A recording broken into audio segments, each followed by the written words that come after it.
for most of you, I think the biggest problem is your resumes. Like I've seen, at this point, I've seen hundreds of them, and they're not good. Like I can tell you guys, there's so many people with so many great skills. You have so many transferable skills and such a deep wealth of knowledge. You've been working a long time, and you've picked up a lot of great usable skills that we would love to have in mining. But the problem is your resumes are kind of trash. Like, you've got no dates on anything, got big gaps. They have no proof of any of the hours on any of the equipment you've worked.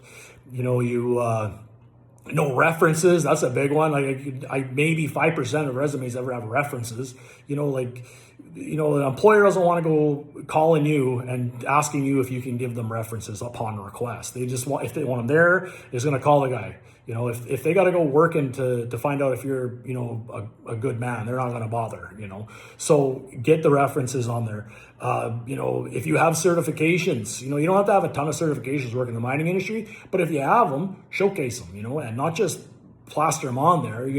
Find the numbers for them. So the odds of these mining companies tracking these numbers down. I mean, like, well, does this guy really got his fall arrest? Like, they're not going to do that. But it shows that you've taken the time and you've put a time into your resume and you care. So if you're having problems getting into mining, that's probably a big chunk of it.